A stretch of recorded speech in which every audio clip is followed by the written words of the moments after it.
All right. You're on, bitch. Oh, all right. So finally, we got the World Trade Organization, or WTO for short, and its primary goal is to liberalize trade, which basically means lowering trade barriers, so tariffs and quotas. It has a ton of members. That being said, it was the most recently founded. It was founded in the 90s. I'll explain a little bit more in detail related to the test later. It has three roles to summarize. It has closing agreements and negotiations, and it does so through 9 rounds of negotiations so far. And these rounds include rounds that were before it was actually formed, after the Uruguay round in 1993.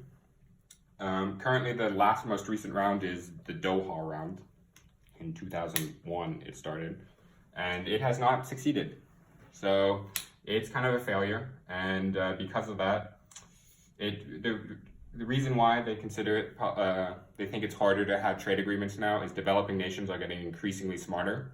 This is good. This is part of what the progress of the IMF, the World Bank, and the World Trade Organization is. Developing nations can actually make decisions on their own, and as such, they become more demanding and smarter in their decision making. And because the World Trade Organization, that's different from the IMF and the World Bank Group, is every nation has an equal vote. So poor nations have very significant voting power. So big nations like the US, Japan, China, they can't overpower the smaller nations in their decision making.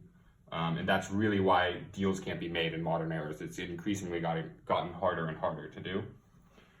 They also are lawmaking. So with the general agreements on tariffs and trade related to goods, general agreement on trades of services, and then the TRIPS, which is intellectual property. Based on these 3 primary agreements, plus other agreements they don't really talk about, the WTO is authorized to actually make some rules and governance regarding what its members need to abide by. Oftentimes, whenever they make a new rule, developing nations are given extra time and leeway to work with the WTO, primarily because the whole goal is to help promote developing nations, and they understand that they don't necessarily have the infrastructure or economic stability to make changes right away. For example, if you were to drop tariffs in the US or the Netherlands, they can much more easily adapt because of the complexity of the economy. But if you only have a few exports and you have to drop your tariff on that, drop your tariff on competing industries, it really could have a much bigger impact. So that's why they want to make the transition to be more slowly for those developing nations. Finally, they have the dispute settlement body, which I'll explain more in detail later. But the founding principles, there's the absolute advantage, which is by Adam Smith, cool guy. And then David Ricardo came up with the comparative advantage. Basically, David Ricardo in this book is WTO. Like, they are the same.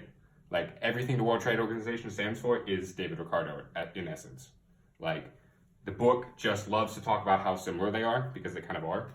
And it's just the comparative advantage, to sum it up, is basically, it's about what you can make most efficiently in comparison to other nations.